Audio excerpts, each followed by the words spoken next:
be with you tonight. I might just start by sharing with you some of the questions that have been sent through. And I hope that by the end, we can answer some of these questions together. Okay.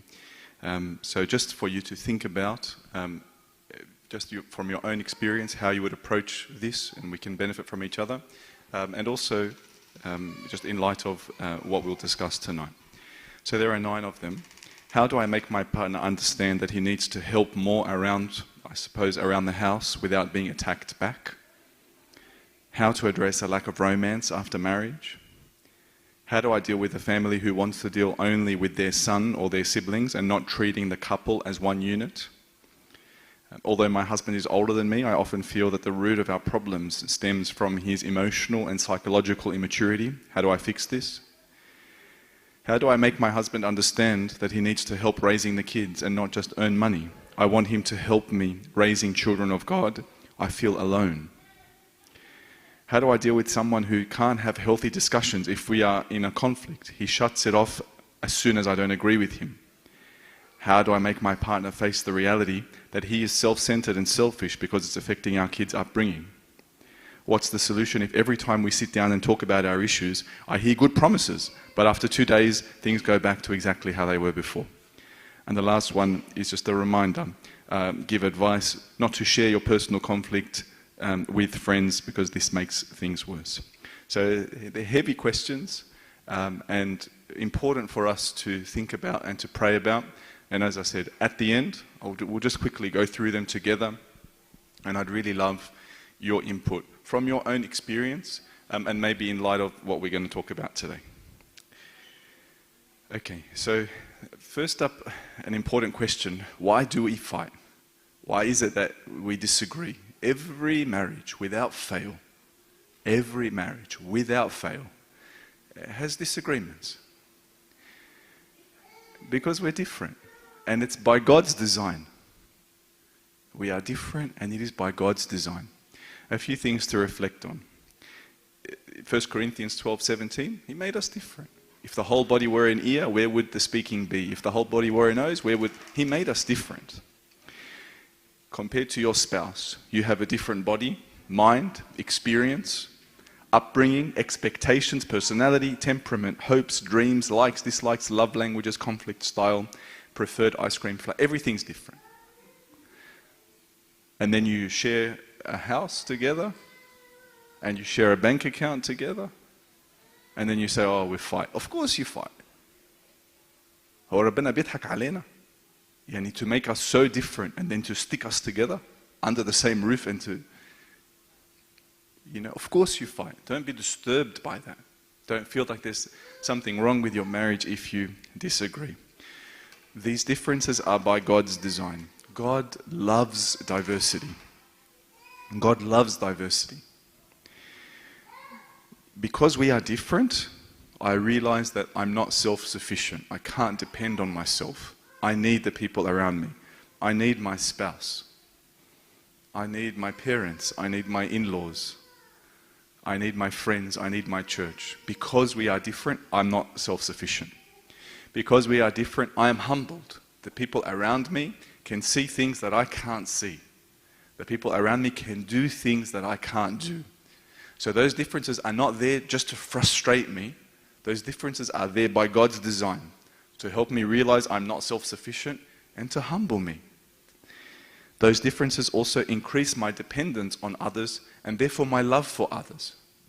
Can you imagine if you were completely and entirely self-sufficient? But imagine a time when things were hard and your spouse was there for you, or a friend was there for you, or a parent was there for you.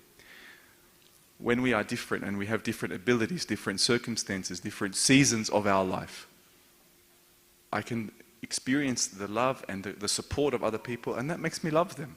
If everybody was the same, I wouldn't agree, I wouldn't fight anymore.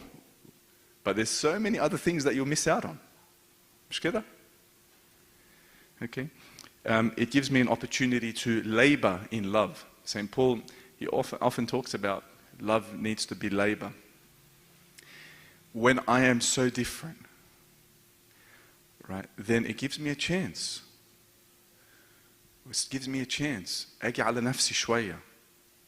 Like أضحي. I struggle to love. You do that with your children. You're tired, but you struggle because you love them. You don't want to go to this crazy place that's loud and, but you labor. It's a chance. Because the children have different interests, right? It gives you an opportunity to labor. Go and drive them around and watch them play soccer or whatever all over Sydney. But that same opportunity is there with your spouse. You're different, so it gives you a chance to labor. It's a chance for you to really show them that you love them. If they were not different to you, how would you have the chance to do that? So the differences are there not to frustrate you, not to wish that they weren't there, but if we look at them at the right way, that they are by God's design for our benefit, then when they come up, it's not going to be as disturbing. And another very important principle, which we'll go through in more detail, is that the worst conflict in your marriage is also the greatest opportunity for intimacy. I know that sounds like a shocking statement. Think of the worst conflict, the thing that you disagree about the most, the thing that we can't talk about anymore because the topic is just too hot. If we approach that in the right way, that conflict can be a source of great friendship and intimacy in your marriage. Okay. One of the really common mistakes that people make in navigating conflict is they get distracted by the details. And I'll give you a simple example. You might have a couple that will come and say that the lady comes and says, Abuna, I called my husband and he doesn't answer my call. And I know he saw it, but he just doesn't prioritize me.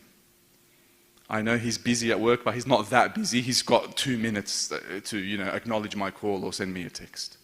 And I saw him active on Facebook, so he's definitely been on his phone, and he doesn't bother to call me back and text me back. And so they come and talk, and there's just too much focus on the details of the event. What's the timing? What happened? What he did? What he said? What she did? What she said? And we're distracted by the details. Why? Because in the exact same scenario, in another marriage, is a non-event, is a nothing. The exact same scenario. Husband calls wife. Wife doesn't answer.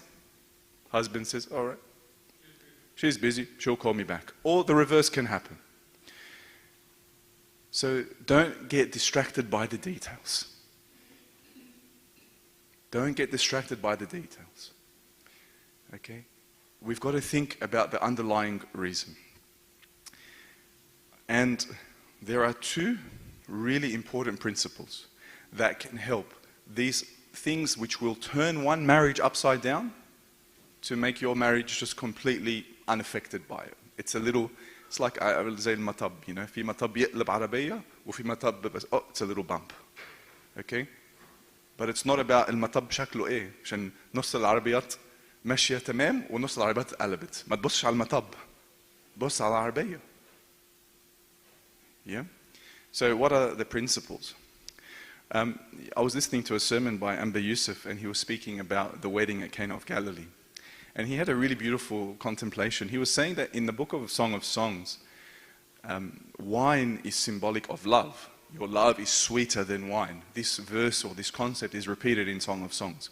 So he was saying that at the wedding, when St. Mary came to Jesus and said, they don't have any wine, they only have water, this is symbolic of there's no love in this marriage. And so Jesus turned the water into wine by his presence.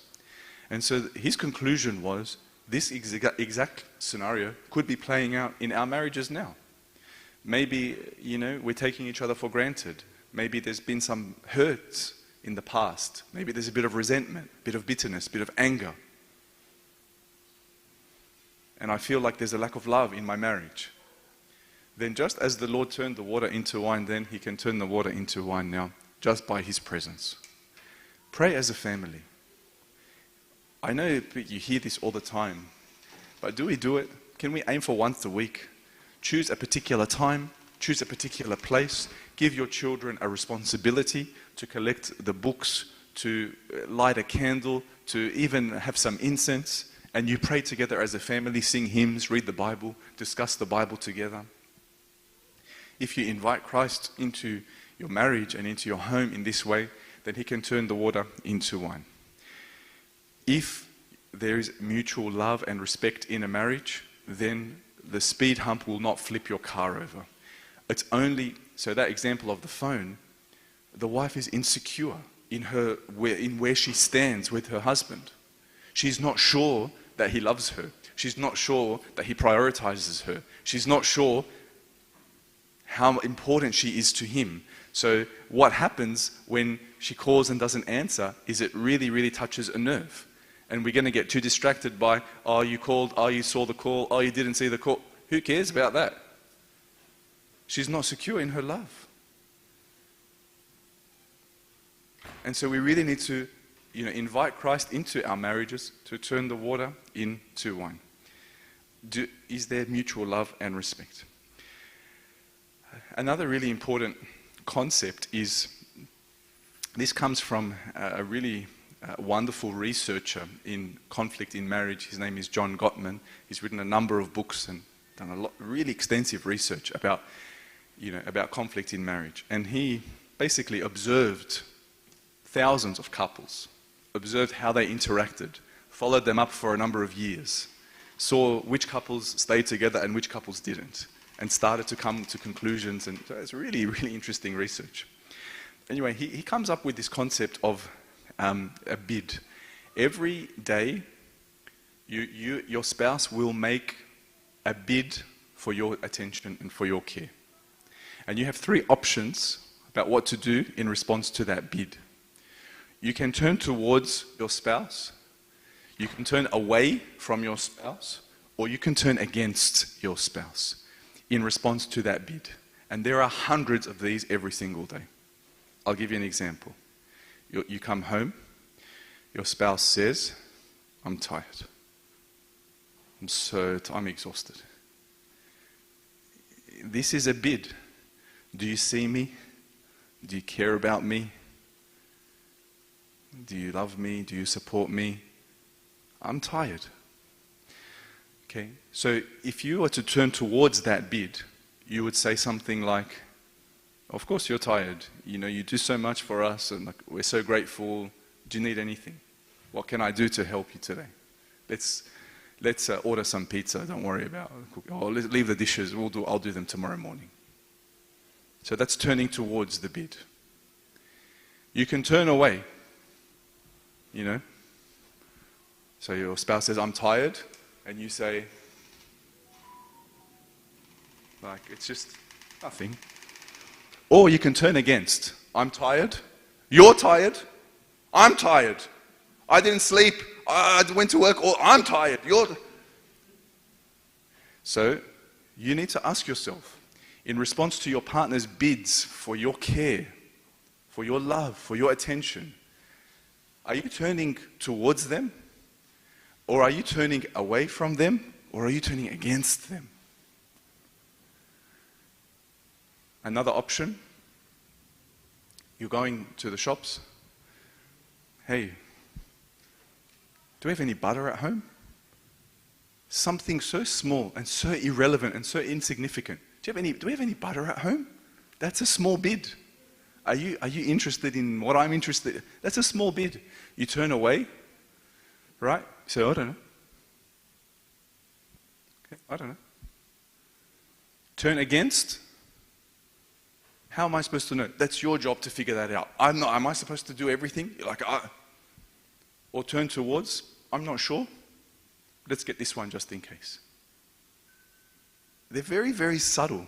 They're very subtle. And you just think, what is this guy talking about? Butter and I'm tired.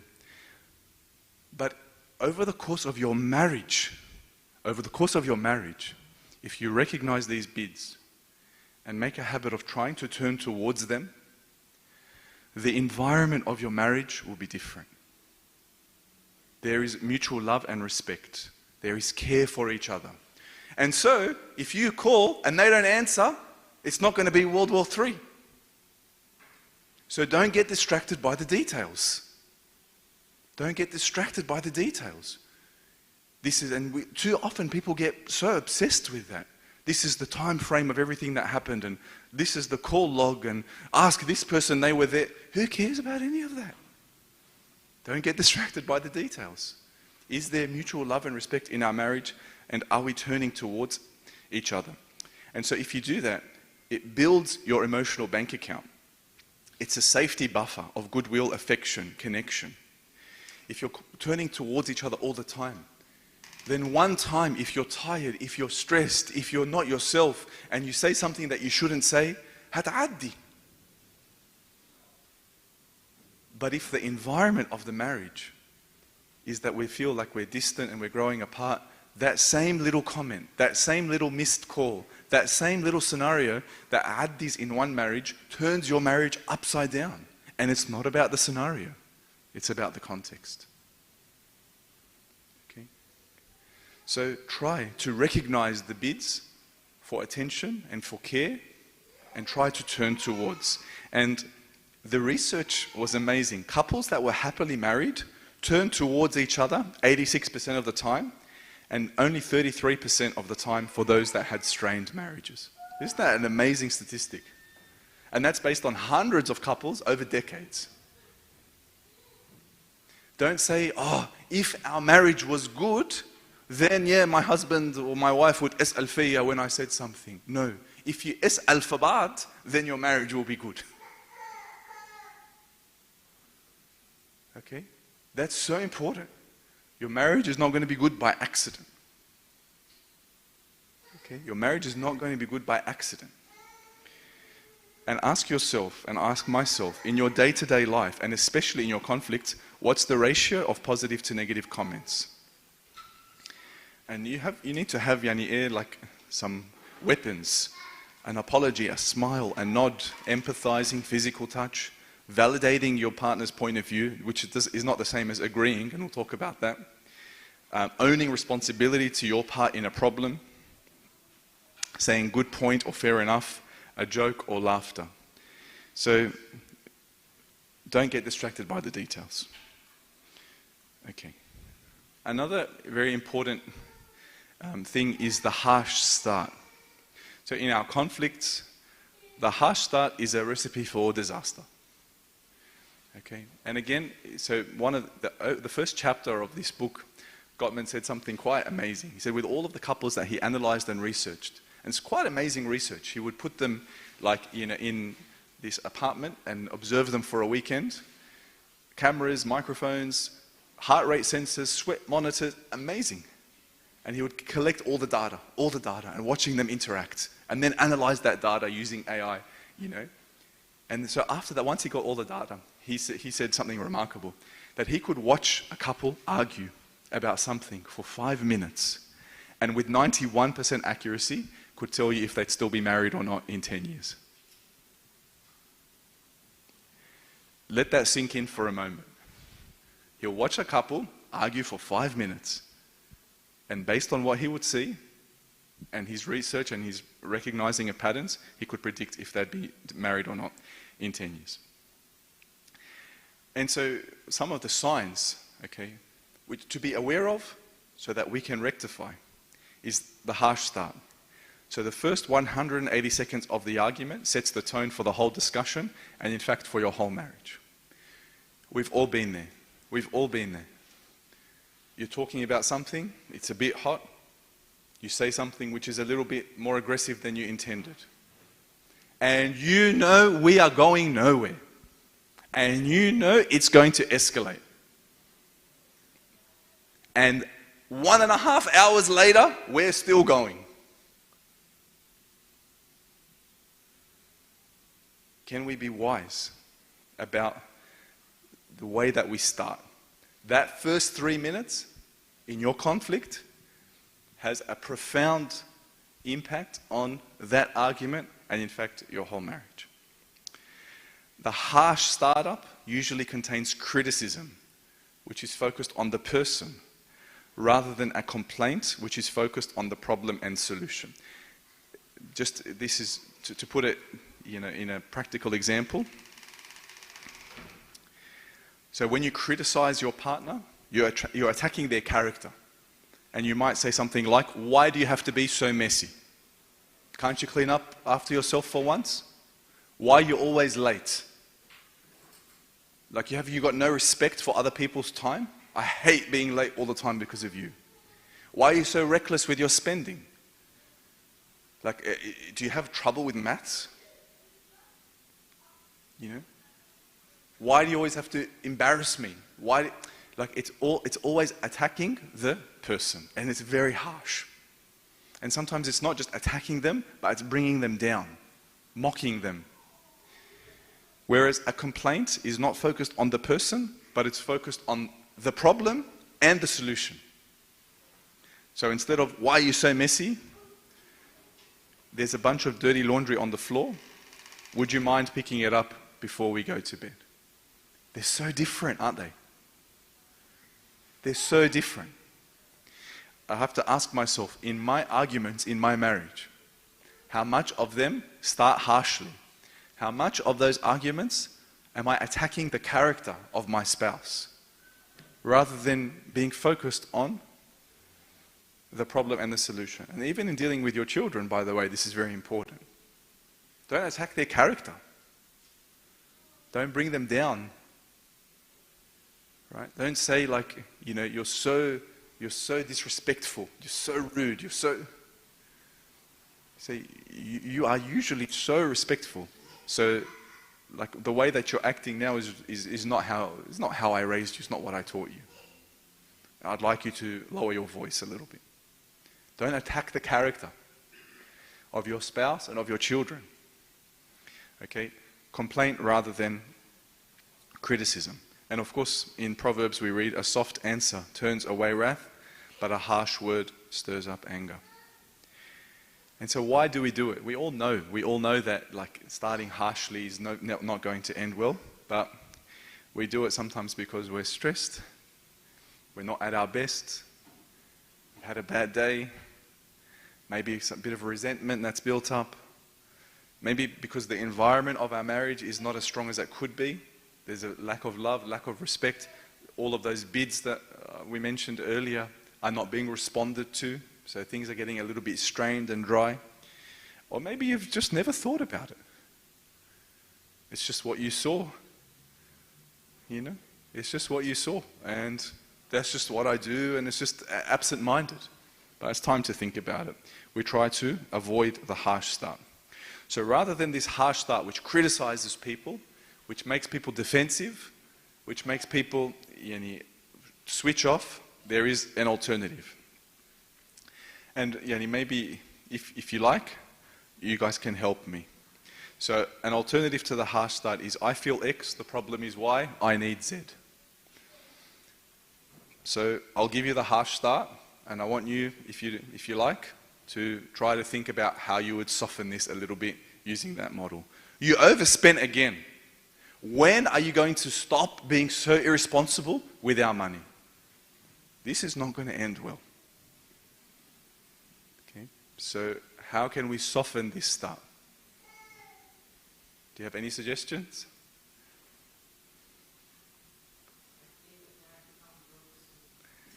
Okay.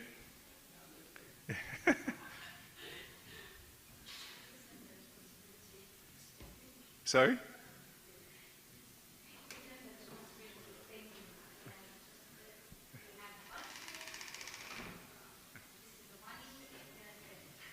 Okay.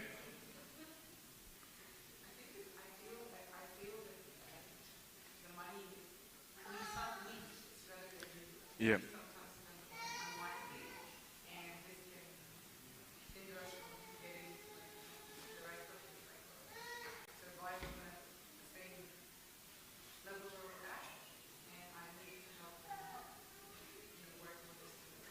Okay, that's good. That's much better than you overspent again. Yeah, and there's no correct answer. Like, you'll figure it out in your language, in your style. Something that works for your marriage. But anything but this. Okay? Another one. You're going out again? Tani, ashabak. Great, I'll sit at home again, alone. How fun for me. Look after your kids. Okay? Any thoughts about this? Yeah?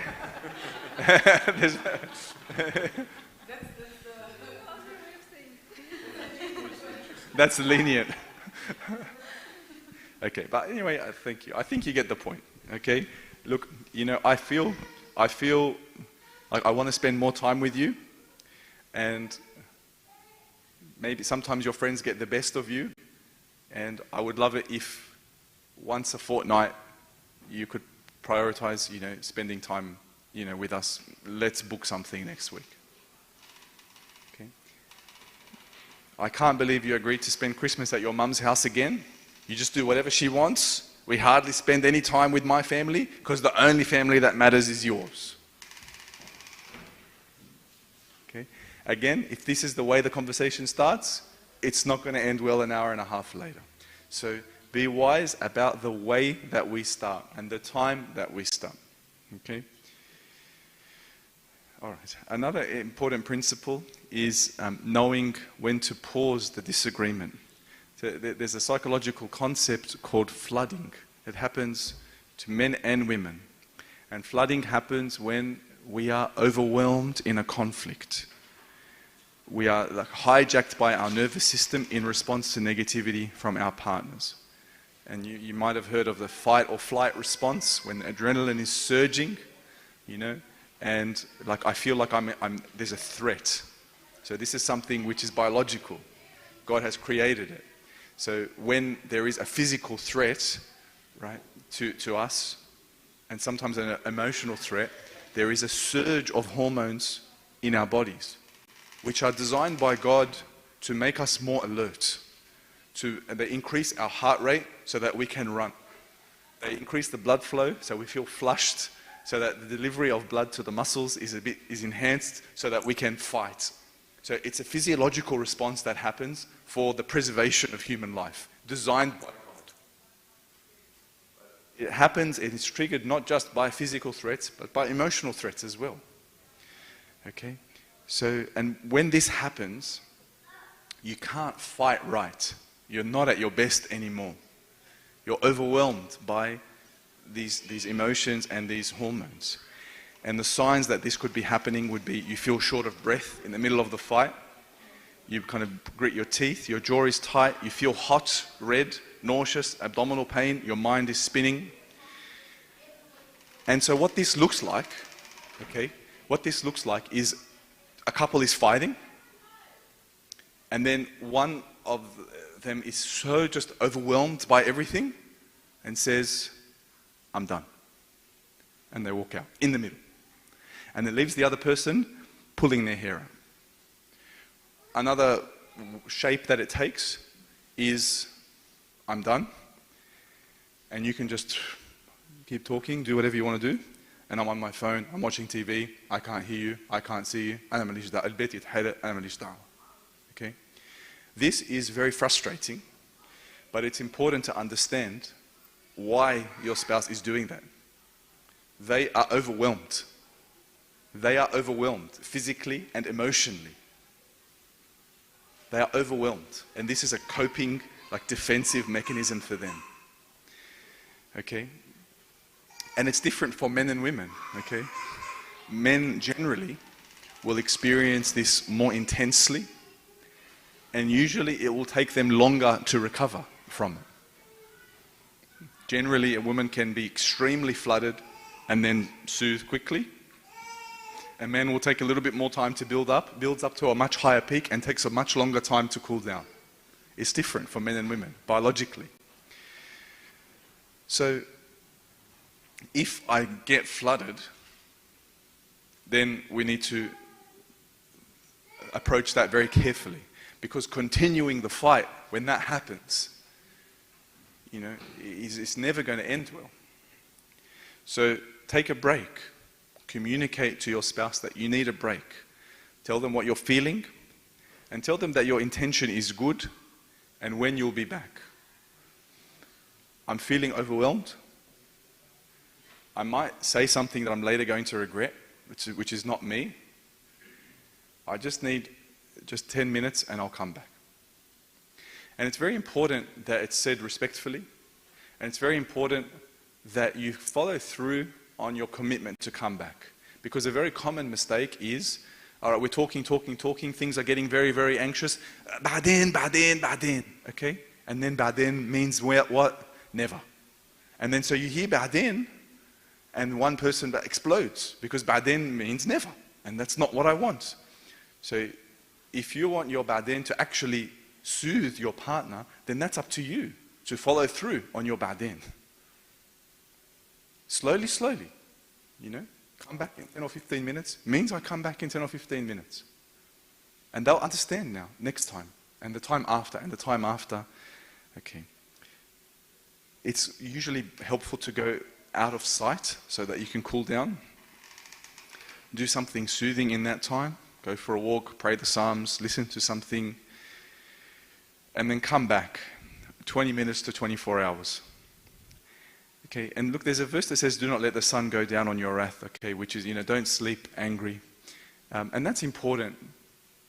But I think we have to understand the difference between pausing a conflict and resolving a conflict. You can pause a conflict without it being completely resolved. So if I'm disagreeing with my wife about something, and it's late at night when, you know, I come home from doing what I have to do, I know it's not going to end well. And so if we continue to talk because we're trying our hardest to be faithful to this verse and say we're not going to go to sleep upset, very likely the thing's going to escalate. Because I'm tired, she's tired. So press pause. I love you. We're on the same team. I'm so lucky that you're my wife. I think you're so wrong about that. Bas نتكلم بكرة.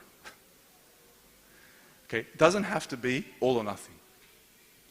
Okay, this is so important because in every marriage, there's always somebody who wants to talk straight away about the conflict and somebody else who just needs a little bit of time. In every marriage, and you probably sitting there, you know who's who wants to talk about it straight away and who needs a little bit of time. But I want you to just be really careful about that. Because when you insist on doing it on your time frame, doing it your way, you must realize that you are asking your spouse to do something that you yourself are incapable of doing. When you insist on doing it your way, you're asking them to do something that you're incapable of doing. For the person who wants to talk about it right now, okay? And I tell my wife, I need to talk about it right now. And she can't breathe.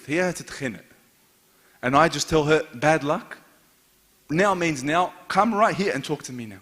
طب أنا ليه بعذبها وبطلب منها حاجة أنا مش قادر أعملها. For me to go all the way to her and say, oh, we're going to talk about it in 2 weeks' time, I can't do that. So why am I asking her to do something that I can't do? And there's no correct answer. Okay, there's no correct answer about, when we have to have the conversation. But pausing is a very important tool. Of course, it's wise if you can try to avoid the conflict reaching the stage where one person is completely flooded and overwhelmed. But if the situation does come up, then your goal needs to shift. Your goal is to solve the moment and not the problem. It's a very important phrase. Your goal is to solve that moment and not solve the problem. Okay? Why? Because right now, our home is on fire. Okay, in that moment, our home is on fire. I want you to think about a scenario where you're at work and then the building is on fire and the alarms are going off and the sprinklers and it's chaos.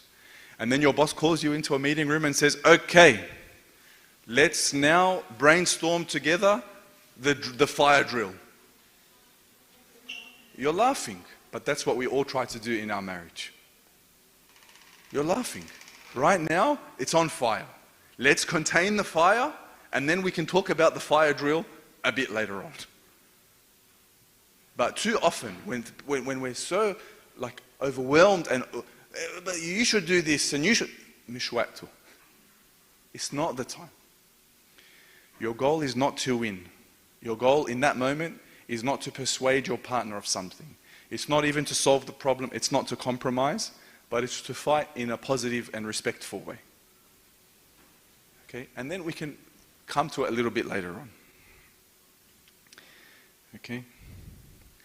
A very important tool in every marriage when it comes to conflict is to make, recognize, and accept repair attempts. So in your marriage, when you fight and there's a small fire that's burning, we try to put water on that fire. And you will do it your way. That might be like sitting close to your partner as you disagree, might be holding their hand, might be smiling, might be making a joke, might be saying something nice, you know, like, I'm so lucky to have you. And it might be even a quick apology, you know, you say something and it's a bit harsh, you say, oh sorry, that was a bit harsher than I intended it to be. It's just a small, it might be even a touch. So we have to make these attempts to try to cool the situation down. We have to recognize it when our partner does that, and we have to accept it. I get worried sometimes when a marriage will have a conflict, and then somebody will reach out to the other person just to try to soothe them, and then they say, get off me, don't touch me. Okay? That in that moment, they're making an attempt to cool things down. Accept it. Okay? Accept it. It's very important. It's a very protective factor for your marriage. Okay? And so we need to recognize, make, and accept attempts to repair. Okay.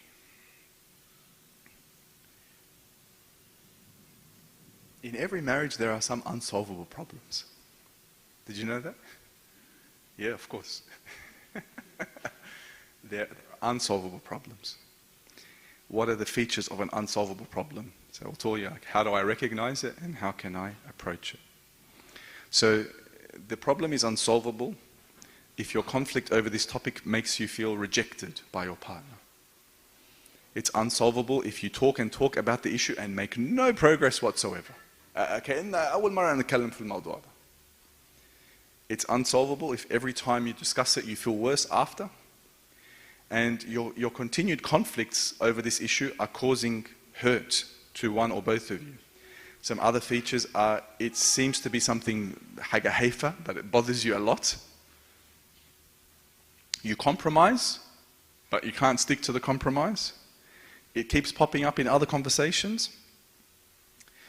You get big reactions about it, and they seem to be irrational. Like, well, what's that about? Like, are you crazy? What kind of reaction is that? And it's a hot topic that you try to avoid it. This unsolvable problem can be the source of the greatest connection in your marriage. I want you to imagine going to see the doctor with your son or your daughter, and their belly's sore, and you're worried, oh, maybe they've got appendicitis or whatever. And then the doctor puts their hand on your child's, but just touches it, and your child screams, yeah? And then the doctor says to your son or daughter, are you crazy? What kind of reaction is that? I just barely touched you. What would you think of that, doctor? في حاجة. في حاجة. Don't blame the reaction. في حاجة. So if your spouse is reacting big to something, don't say, are you crazy? You have to be like the doctor and say, okay, في إيه? Because it's clearly not about this little touch, but there's something deeper, there's something going on. في حاجة. Makes sense, right? So, how do we approach this unsolvable problem? According to Gottman, the unsolvable problems, usually there is a dream within the conflict. Okay? there is a dream within the conflict. And I'll give you some examples just to make it a bit clearer. So rather than saying, this is not a big deal, why can't you just do it my way? What kind of reaction was that? Try to search, fi haga. Why is this so important? Some questions to consider. What do you believe about this issue? Does your position relate to your history or your childhood in some way? Why is it so important to you? What are your feelings about the issue? What is your ideal scenario here?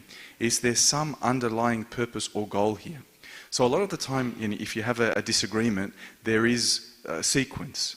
There's the listening to each other, then there's me trying to convince the other person that my position is correct, and then we reach the conclusion. And most unhealthy conflicts, people don't spend enough time in the listening part. They go straight to the convincing. They don't listen at all. All they're waiting for is their opportunity to respond. Yeah, all they're waiting for is they're not listening. They're just waiting to approach these unsolvable problems. Okay, unsolvable doesn't mean unapproachable. There is an approach. Spend a lot more time being that doctor, trying to figure out how why is this something that is so important to you?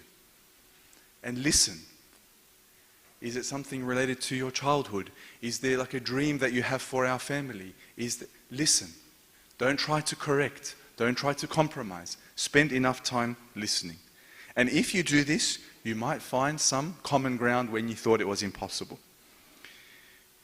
I'll give you a couple of real examples. A couple was always arguing over what their little girl would wear. Every single time, Dad would dress the little girl. Mum would come in and say, take it off and let's check something else. Why? What's wrong with what I put her in? No, I don't like it. And every day they would fight about that. And they would get distracted in the details. This is what she did, this is what she said, this is what she wore. Who cares about any of that? Let's dig deeper. Why is this such a problem?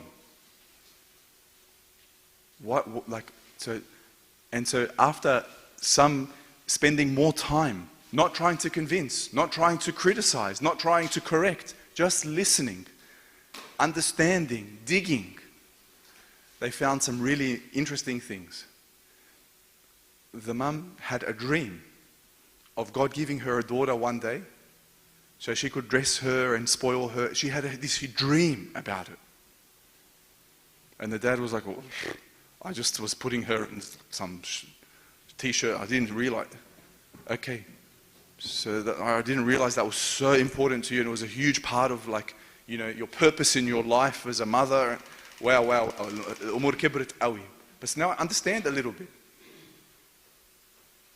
Right? For the man, when he was a kid, his dad would say, La. And he would say, why? And his dad would say, Alashan. And so his dream was that when he was an adult, that his family would be guided by logical principles. No is not just no because no, but when I'm responsible for my own house and my own family, we are going to reason. So when she would just say, La, Anna, I don't like it, or just because, it can be gan. So it's so simple. If you don't like it, that's fine. Just give me a reason. And she said, oh, I can do that. Like, okay, I didn't realize how important this was to you. Maybe you can organize the clothes the night before. Or I can ask you, are you happy with this? And then I'll dress. Okay, that's not too bad. All right? But if we just get too distracted with the details, we're going to get nowhere. So it's an unsolvable problem, but not an unapproachable one. Which school will they go to is another one. What kind of holiday? Another one is ambition and risk-taking in work or business. So again, another couple. One of them wants to conquer the world and change careers and buy and sell and right. And then the other one It's just like, I'm happy. I don't need any more than this. I'm scared of all of these changes. And so every time they talk about it, it's unsolvable. One wants to turn their whole lives upside down, and the other one just wants safety. Okay? And then we talk about it every day, and we fight, and we cry, and I'll say, okay, fine, I'll do it your way, and it lasts 5 minutes. Let's dig, okay? Like we touched, and there's a big reaction. Fi haga. Let's dig. What's going on? Okay? And for this couple, so the young man, he grew up in a family that didn't have much, and they suffered. And he suffered. And he has a dream of not letting his kids go through that. He wants to provide for them. It's something that's really, really, really important to him. Okay? The woman, her family was fine financially, but they moved around quite a lot. You know? Moving houses, moving, states. And so her dream was a bit of stability for her children, because she didn't like that instability. Okay? There's something there. And so the more we talk to each other, the more we respect each other's opinion and experience, then you might find, okay, we find some common ground.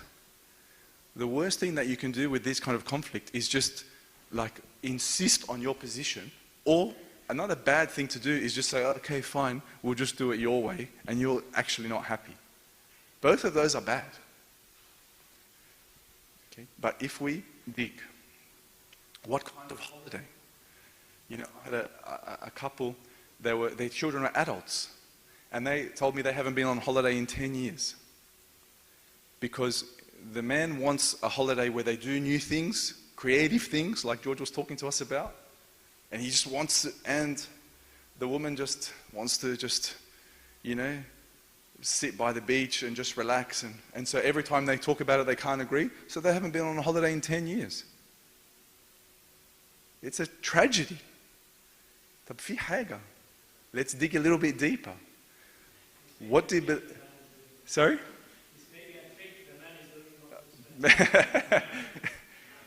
What do you believe about this issue? Does your position relate to your history or childhood in some way? Why is it so important to you? What are your feelings about it? What is your ideal scenario? Is there some underlying purpose or goal here?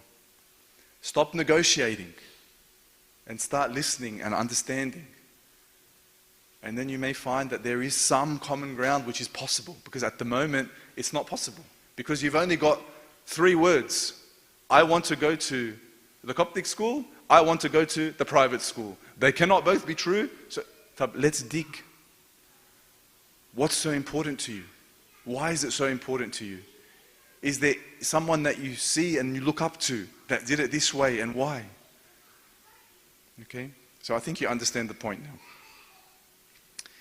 All right, I'm sorry, I've really gone too late. I might...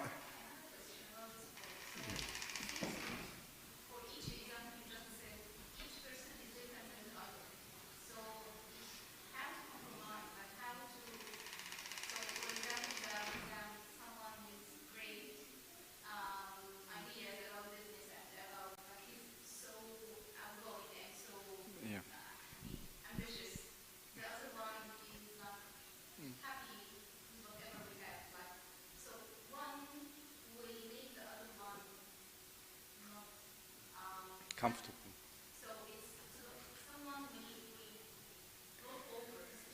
Look, not necessarily, Angie, because once we actually have the conversation, then the next step is to just express to each other what is not negotiable, and try to keep that very, very short. And then express to each other what is negotiable, and then agree a temporary compromise, and then revisit it a little bit later on. So for example, in that example, right, the person who needs stability, okay, maybe they'll just say, look, that's fine, but for me, I don't want to move suburbs. The kids are settled, they're in their school, they've got their friends. I don't want to move suburbs, okay? So I don't want to risk absolutely everything that we have and whatever. Maybe I'd be happy to risk, a small venture, proof of concept, and then we can start from there. And you say, okay, I'm happy with that. let me start small and we can, work our way up. So that way, like, it's not about one person's going to just هيجي على نفسه, but it's just trying to keep the not negotiable things very short, and then negotiable things, and agree a temporary compromise. But it doesn't necessarily have to be going all the way one way or all the way the other way. There are some things, of course, where that must happen, like if you want one more child or something. But thankfully, most of these conflicts, you can find a temporary compromise. John, you were going to add something.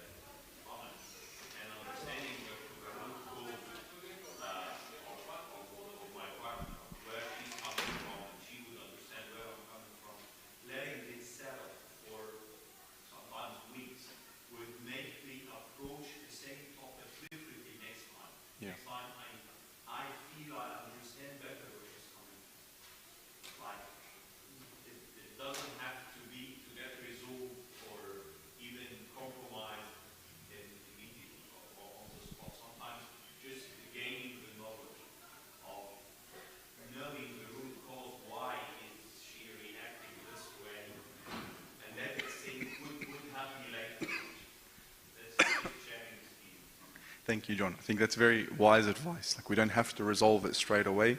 Just press pause. And also, we have to be open to the influence of our partner. That's a really important thing. Okay, if your aim in any conflict is, my aim is just to convince them that I'm right and they're wrong, then yeah.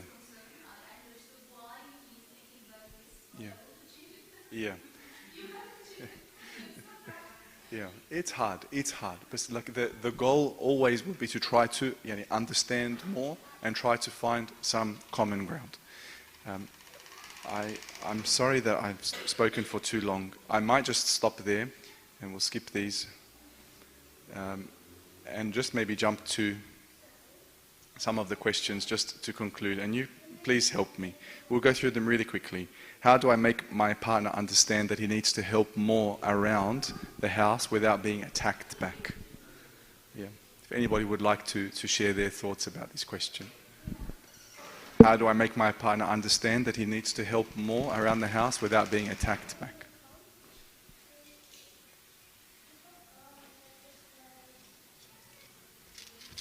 Okay, So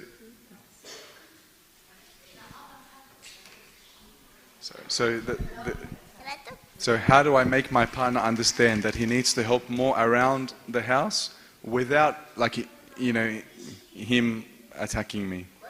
I assume it's him.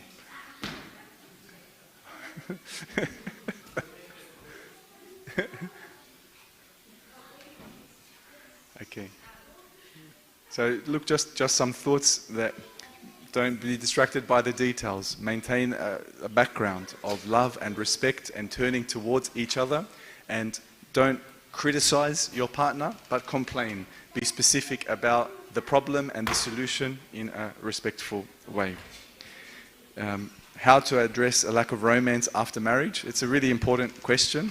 I think we have to prioritize it in our marriage. And one of the biggest obstacles is the children sometimes.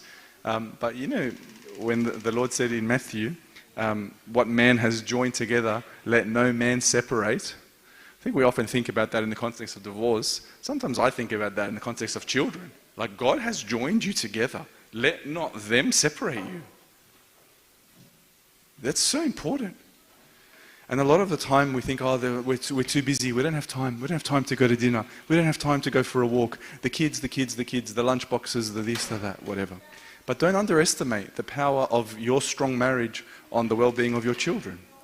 And when I talk to the youth who are in their 20s and 30s, okay, the youth that are generally happy and content and satisfied with their upbringing are the ones that grew up in a very loving household. Mum and dad's relationship was rock solid.